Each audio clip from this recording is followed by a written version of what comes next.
नमस्कार, मैं हूं नीरज शर्मा और आप देख रहे हैं न्यूज ड्रम कमेंट्री।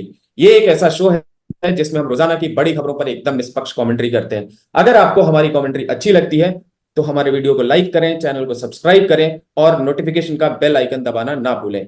आप हमें अपने सुझाव वीडियो के कमेंट बॉक्स में भी दे सकते हैं। इस कमेंट्री में हमारा साथ देते हैं हमारे वरिष्ठ सहयोगी, वरिष्ठ पत्रकार और जाने माने राजनीतिक विशेषज्ञ शेखर अय्यर जी। शेखर जी, बहुत बहुत स्वागत है आपका इस शो में। नमस्कार नीरज जी। सर, विपक्ष प्रधानमंत्री शर्म करो के नारे लगाता रहा और मोदी उसी शोर शराबे के बीच हाथी चले बाजार के तर्ज पर तकरीबन 2 घंटे तक भाषण देते रहे। प्रधानमंत्री ने विपक्ष के नए नए नेता बने राहुल गांधी को बालक बुद्धि कहकर यूं कहे तो खूब रोस्ट किया। बालक बुद्धि में बोलने का और व्यवहार का कोई ठिकाना नहीं होता, ये पीएम ने भी बोला और ये कहा जाता है बालक बुद्धि के बारे में। पीएम ने कैसे कहा इस बात को कि कभी सदन में गले पड़ जाते हैं, कभी आंख मारते हैं। आज देश इनसे कह रहा है कि भैया तुमसे नहीं हो पाएगा। बहरहाल, पीएम को अपने जितने हथियार निकाल करके चलाने थे राहुल गांधी की तरफ, विपक्ष के नेता की तरफ, उतने निकाल करके उन्हें चलाए। हालांकि कुछ लोग ऐसे हैं जो कह रहे हैं कि ये सब प्रधानमंत्री का घमंड बोल रहा है और रस्सी जल गई लेकिन ऐंठन नहीं गया। यही चीज कल राहुल गांधी के लिए भी बोली जा रही थी। तो ये रस्सी जल गई और ऐंठन नहीं गया, ये दोनों के लिए बिल्कुल एप्ट है अगर कायदे से कहा जाए तो। क्योंकि बात यह है कि आप कौन सा चश्मा लगा करके देखना चाहते हैं और किसको किस रंग में रंगना चाहते हैं। सर, आपकी तरफ से मैं ये जानना चाहता हूं कि किसकी रस्सी फाइनली जली और किसका ऐंठन फाइनली नहीं गया। मैं तो कहूंगा कि आप जाके जलने वाला है। जी। देखिए, रस्सी आगे जाके जलेगा, क्योंकि आज जिस तरह पीएम का उनके स्पीच में आप देखेंगे, दो पार्ट था। क्योंकि राष्ट्रपति की अभिभाषण विकसित भारत को लेकर था, तो पहली पार्ट लग रहा था कि बड़ा डल शुरू हुआ। जी। कि वो बताते गए वे विकसित भारत का क्या है, मकसद क्या है, और तीसरी बार इस सरकार की वापस आना, उसके इंपॉर्टेंस क्या है, सिग्निफिकेंस क्या है, उसको बताया और कहा क्योंकि हम तीसरी बार आए हैं, हमारी सारे एफर्ट्स 3 गुना ज्यादा होगा, रिजल्ट्स भी 3 गुना होगी, और देश के विकास में कोई भी रुकावट को हम सहन नहीं करेंगे और देश को आगे ले जाएंगे। ये एक एश्योरेंस देख के, क्योंकि वो प्रेसिडेंट की मोशन ऑफ थैंक्स देना था प्रेसिडेंट के एड्रेस पे, जहां इस उसके बाद फिर वो मैंडेट से शुरू हुआ। 2024 का मैंडेट क्या है। फिर उन्होंने उस बालक की बात की, जो बालक साइकिल चलाना सीखता है, गिर जाता है, और तो साइकिल से तो गिर गया, ताकि वो बच्चे ना रोए, तो जो बाकी लोग जो है वो बच्चे को खुश करने लगते हैं। तो फिर वो कहते हैं नहीं, कुछ नहीं हुआ, कुछ नहीं हुआ, ये तो कमाल हो गया, आपने तो बहुत अच्छा किया। जब कांग्रेस तीसरी बार, बड़ी हार सर हुई उसको है पूरा कांग्रेस को। सर ठीक है, उसको पूरा कर देता हूं। लोग कहते हैं कि कमाल ऐसे हो गया कि उस साइकिल से एक चींटी मर गई, इसलिए तुम जीत गए। और वो अखिलेश यादव की तरफ देख करके कह रहे थे और अखिलेश यादव हंस भी रहे थे। सर, अब आप आगे कंटिन्यू कीजिए। वही, तो ये बालक को खुश करने के ही सब कुछ चल रहा है, उसको मनोबल बढ़ाने के लिए ये सारा तमाशा हो रहा है। देखिए, बालक बार बार आया। एक तो ये साइकिल वाला किस्सा, जी। दूसरा वो परीक्षा में एक बालक को 99 मिला, जी। और सबको बता रहा है मुझे 99 मिला, 99 मिला, और बाकी लोग भी ताली बजा रहे हैं। ये जी। ना कहे कि भाई वो 99 आउट ऑफ 543। बिल्कुल। तो ये इस तरह जो कांग्रेस पार्टी को भी वो ये करके कहे, भाई आप जब तक इसको इंट्रोस्पेक्ट नहीं करोगे, लोग आपने को मैंडेट नहीं दिया है, जी। लेकिन एक फर्जी मैंडेट की जा रही है, जैसा उनको मैंडेट मिला है, और इनको इनको लोगों ने हरा दिया है। लेकिन बात यह है, इंडिया को तीसरी बार ये मिली है, सत्ता मिली है। जी। तो एक प्रकार से जो पिछले कुछ दिनों से जब चल रहा है, जून 4 से लेकर, उसमें सारे बातें ले आई। जिस तरह बड़े इंस्टीट्यूशंस की बदनाम करते हो, ईवीएम को बदनाम किया।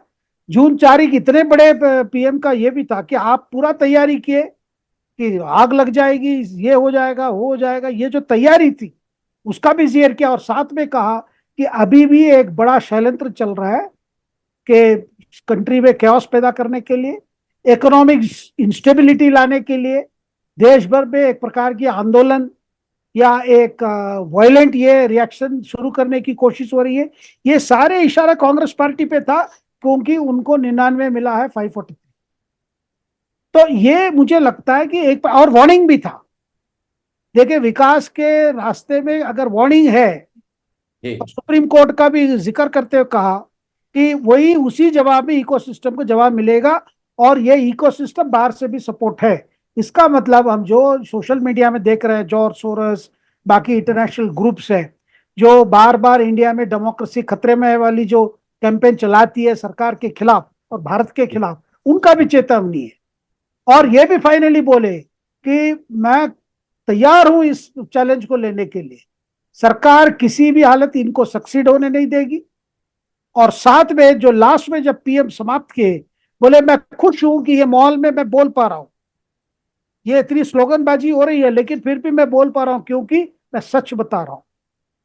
तो पूरा का पूरा आज जो पीएम का ये था कि कांग्रेस की जो कैंपेन रही है चुनाव से पहले और चुनाव के बाद भी, वो पूरा सरासर झूठ है। और एक एक मुद्दे लेकर, अग्निवीर से लेकर नीट तक, उन्होंने जी एक एक जवाब दिया। अग्निवीर में पहले तो नीट की बात करूं। नीट के लिए बोले कि अभी लगातार सीबीआई एक्शन ले रही है, कई लोग गिरफ्तार हो रहे हैं, कई कॉन्स्पिरेसीज अनर्थ हो रही है, जिसपे स्कूल के अध्यापक, स्कूल के प्रिंसिपल, ये सब इन्वॉल्व है, कम से कम 2-3 जगह में। तो ये एक प्रकार से प्राइम मिनिस्टर बड़ी कॉन्फिडेंटली बताया सरकार क्या कर रही है। और दूसरी बात, अग्निवीर को लेकर बोला कि भाई ये सरकार जिसने वन रैंक वन पेंशन ये किया, 1,20,000 रुपया, करोड़ रुपया ये करके जो शुरू किया था, और इस सरकार पर जो अग्निवीर को लेकर झूठ फैला जा रहा है, इसमें भी उन्होंने कहा यह बाल बुद्धि मामला नहीं है, इसके किसके लिए ये कर रहे हो। देखिए, बड़ा सवाल उठाया। हमारी जो सुरक्षा बल है, हमारी जो सेना है, उनकी मनोबल तोड़ने की काम किसके लिए कर रहे हो। और अग्निवीर जैसे मुद्दे को लेकर हमारे युवाओं को सेना में शामिल ना होने का जो प्रयत्न हो रहा है, ये किसके बेनिफिट के लिए कर रहे हो, इसका पीछे क्या है, उद्देश्य क्या है, और सरासर झूठ फैला के क्यों कर रहे हो। ये सारा चीज आज कई चीजें रखी, लेकिन नीरज जी, बड़े अफसोस से कहना है, आज हथरस में एक बड़ा हादसा हो गया है, स्टम्पीड हुआ है। जहां पे कोई कोई बाबा जी का कोई प्रवचन था, जहां पे 15 से 20 हजार लोग जमा हो गए और तुरंत वहां स्टैम्पेड हुआ, कई बच्चे मरे हैं। अभी तक कंफर्म टोल तो कह रहे हैं कम से कम 60 की बात हो रही है, लेकिन आशंका है 100 के ऊपर जा सकता है। सारे हॉस्पिटल्स, आगरा, हाथरस, ये आसपास में जितने डिस्ट्रिक्ट हॉस्पिटल पे, वहां लोग या घायल की अवस्था में ले आ रहे हैं या मृत्यु की अवस्था में ले आ रहे हैं। बहुत बहुत गंभीर है, जिस बात को भी पीएम ने आज हाउस पे बताया। नीरज जी। सर, हाथरस की घटना वाकई में दुखदाई है। हम चलते हैं वापस अपने मुद्दे पर। मुद्दा हमारा ये था कि किस तरीके से आज प्रधानमंत्री ने राहुल गांधी को बाल बुद्धि कह करके उनको अच्छे से रोस्ट किया। अब बहुत सारी चीजें हैं, अलग अलग पॉइंट पे मैं बात करना चाहता हूं प्रधानमंत्री के भाषण से, लेकिन चूंकि आपने नीट और अग्निवीर का मामला उठा दिया, इसलिए नीट से शुरू करना चाहता हूं। नीट पर आज राहुल गांधी ने प्रधानमंत्री को फिर से चिट्ठी लिखी और उनसे नीट पर एक दिन पूरा का पूरा डिस्कशन करने की मांग की। लेकिन हम देख रहे हैं कि लोकसभा की कार्रवाई जो है साइनेडाई एंड कर दी गई। अब जब होगा तब होगा, बजट सेशन के लिए फिर से बुलाया जाएगा, फिर से नोटिफिकेशन जाएगा, तब ये बातें होंगी। फॉर द टाइम बीइंग ये प्रतीत होता है कि सरकार ने नीट पर अलग से चर्चा से सीधा सीधा इनकार कर दिया। सर, आपका क्या राय है इस पे? नहीं, देखिए, सरकार की तरफ से, स्पीकर की तरफ से यही बात थी कि आप पहले, क्योंकि पीएम, सॉरी, राष्ट्रपति द्रौपदी मुर्मू के अभिभाषण में ही इसका जिक्र था कि सरकार क्या कर रही है, तो सारे बातें इसमें रखिए। और दूसरी बात, परंपरा रही है, पहले हाउस की जो काम होती है मोशन ऑफ थैंक्स पे ही डिबेट, और वो अडॉप्ट करना है, तो इसलिए ये बात सरकार, तो स्पीकर की तरफ से यही था कि इसके अलावा और एक अलग डिस्कशन होना हो तो इसी में बोलिए।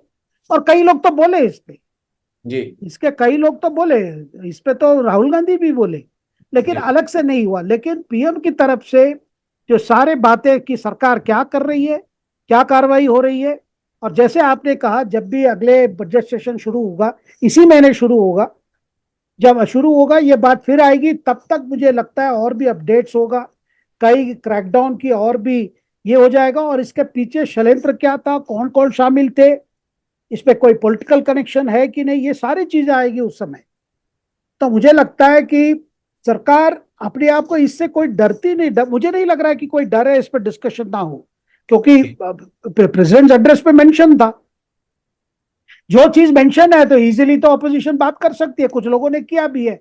लेकिन बिल्कुल। कुल मिला के आज देखा जाए, जो पीएम का थ्रस्ट था कि आपने इस चुनाव में झूठ फैला के किया है आरक्षण को लेकर, ये दलितों को लेकर जो आपने कह दिया कि हम आरक्षण समाप्त करने वाले, फिर उन्होंने इतिहास जो दोहराया कि नेहरू कैसे अंबेडकर के खिलाफ थे, कैसे अंबेडकर चुनाव में हारे गए, जी। रादर उनको हराया गया, और बाद में जाके कैसे जगजीवन राम की क्या हालत हुई, इंदिरा गांधी ने क्या किया था, और आरक्षण को लेकर कैसे इंदिरा गांधी ने मंडल कमीशन रिपोर्ट भी ठंडे बस्ती में डाल दी थी, और राजीव गांधी भी आपने देखा होगा मंडल के पक्ष पे नहीं थे।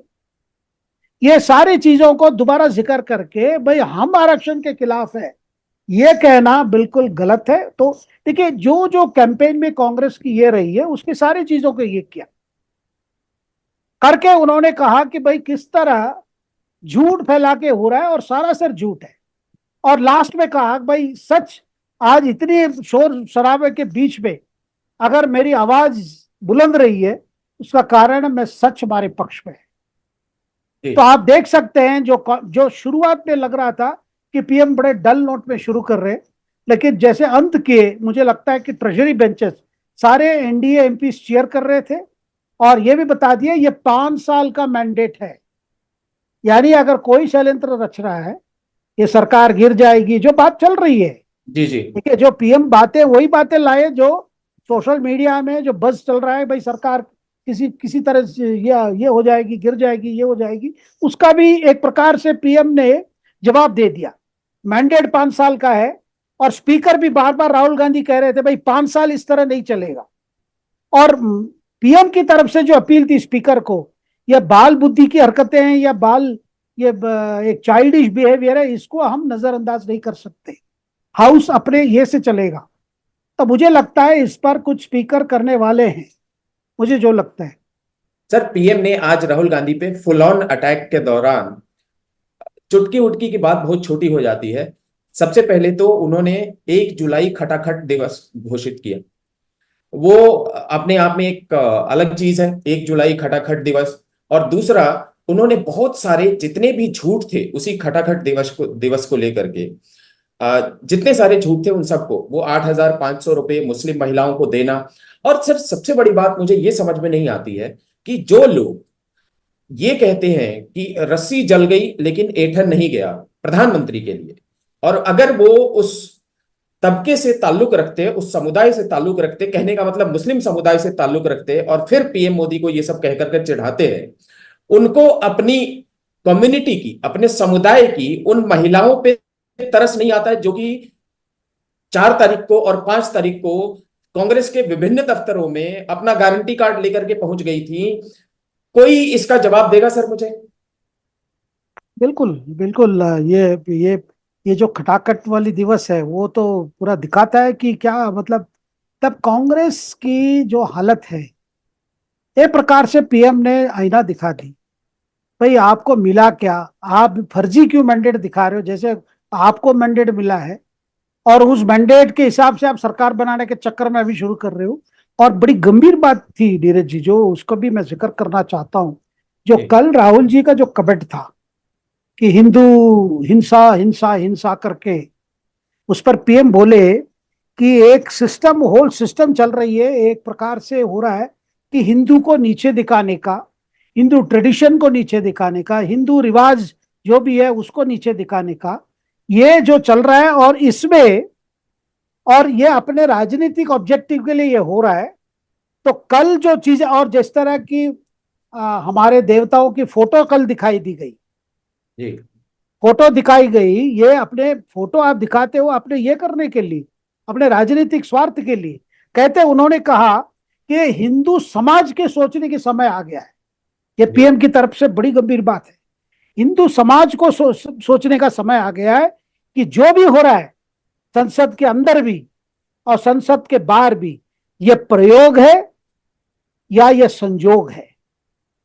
जिस तरह हिंदू धर्म पर आक्रमण हो रहा है, जिस तरह हिंदू धर्म पर अटैक हो रहा है, ट्रेडिशन पे, डेइटीज पे, पूजा रिवाज को लेकर, तो उन्होंने ये जो शब्द किया कि भाई प्रयोग या संजोग, ये एक प्रकार से मुझे लगता है अब आगे जाके बीजेपी के लाइन क्लियर कर दिया पीएम ने। जी अगर हिंदू इंटरेस्ट की बात करनी होगी तो बीजेपी पीछे नहीं हटेगी। वो धर्मनिरपेक्षता के नाम पे हिंदू धर्म को ये नीचे दिखा सकते हैं, लेकिन बीजेपी वो नहीं करेगी। सर, कल मैंने खुद ही कहा था इस मामले में कि अगर भले ही 4 जन है या बीजेपी के मान लीजिए 400 नेता है, 400 नहीं तो 4000 होंगे, 4000 नहीं तो 4 लाख होंगे, अगर आप ये भी कहते हैं कि बीजेपी और आरएसएस वालों को मैंने बोला था, तो ऐसे केस में अगर 4 लाख, 10 लाख, 20 लाख, 50 लाख, 50 करोड़ लोगों और उनके धर्म को हिंसा से जोड़ने और फलाना ढिमकाना की बातें आपने कही, और उसके बाद कहते हैं कि मतलब किसी की भी भावना को आहत करने का हक आपको किसी ने नहीं दिया है, 4 लोगों का भी नहीं, 4 करोड़ और 4 लाख तो बहुत दूर की बात होती है सर। और अगर ऐसे लोग जाकर के कहते हैं कि इनको सर्व धर्म समभाव या हम सभी धर्मों की इज्जत करते हैं, तो ये सब सर बेईमानी, धोखा और दोगलापन है। बहरहाल लोकसभा अध्यक्ष ओम बिरला ने आज राहुल गांधी को इतनी जम करके तकरीबन 2 या 3 मिनट तक खड़ी खोटी सुनाई, उस पर आपकी क्या प्रतिक्रिया रहेगी सर?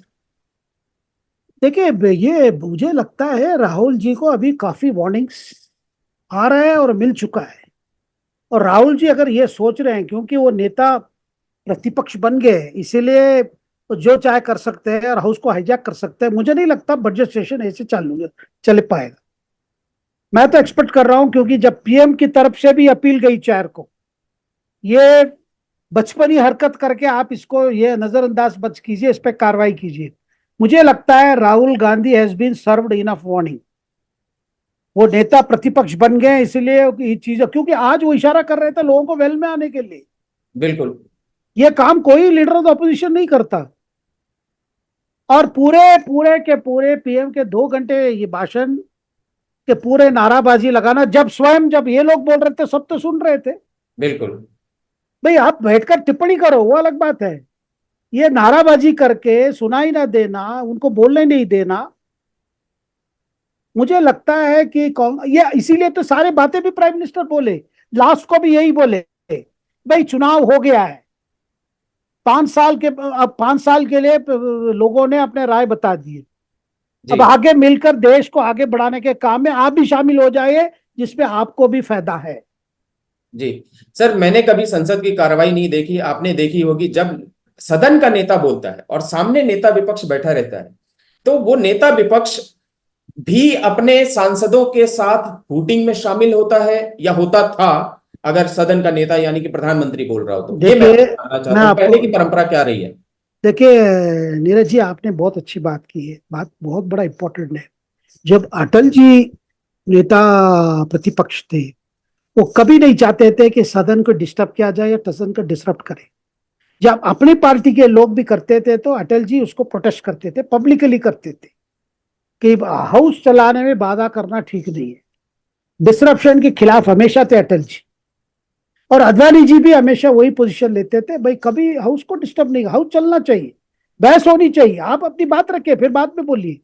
इसीलिए आपने देखा होगा अनेक समय में यूपीए कार्यकाल नहीं, मैं बता रहा हूं पहले जो नरसिम्हा राव सरकार के कार्यकाल में जब हाउस डिस्टर्ब शुरू हुआ, कई बड़े बड़े इश्यूज को लेकर, सिक्योरिटी स्कैम को लेकर जब हुआ, जब बीजेपी लोग भी डिसरप्ट कर रहे थे, तब भी आपने देखा होगा अटल जी खिलाफ बोले कि ये हमारी पार्टी भी कर रही तो मैं खिलाफ हूं। बट देखिए, और दूसरी बात, अगर कोई स्ट्रैटेजी भी हो डिसरप्शन करना है, कभी भी नेता प्रतिपक्ष ओपनली इशारा नहीं करता भाई करो करो,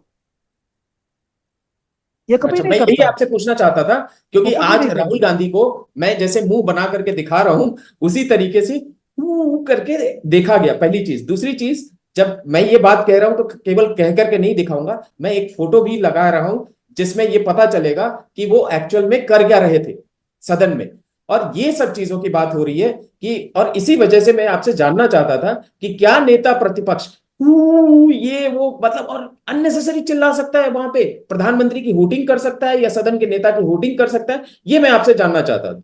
नहीं, इसका मतलब देखिए, 20 साल, मैं कल भी ये बात जिक्र किया धीरज जी, जी 20 साल से ये संसद है, ये फर्स्ट टाइम एमपी नहीं है। 20 साल से जो संसद है, कई बार डिबेट देखे हैं। ठीक है, 2004 से 2014 तक आपके सरकार सत्ता पे थी, आप रूलिंग साइड में थी। 14 से तो अभी 10 साल आप एक विपक्ष के नेता के रूप में तो आप अभी उभर के आना चाहिए था। इसीलिए देखिए, प्रधानमंत्री जब शुरू किए, जी वो बोले कि कई फर्स्ट टाइम एमपीज ऐसे बिहेव किए जैसे वो बहुत अनुभवी पार्लियामेंटेरियन है। मतलब एक प्रकार से इशारा कर रहे थे कि बिल्कुल जो 20 साल से हैं यहाँ पे, उनकी बिहेवियर देखिए। बिल्कुल बिल्कुल। चलिए, बहुत बहुत शुक्रिया सर आज के शो में जुड़ने के लिए। आपका, हमारे दर्शकों का बहुत बहुत शुक्रिया। कल हम फिर हाजिर होंगे कल की बड़ी खबरों पर अपनी निष्पक्ष टिप्पणी के साथ। शुक्रिया, शुभ रात्रि। नमस्कार।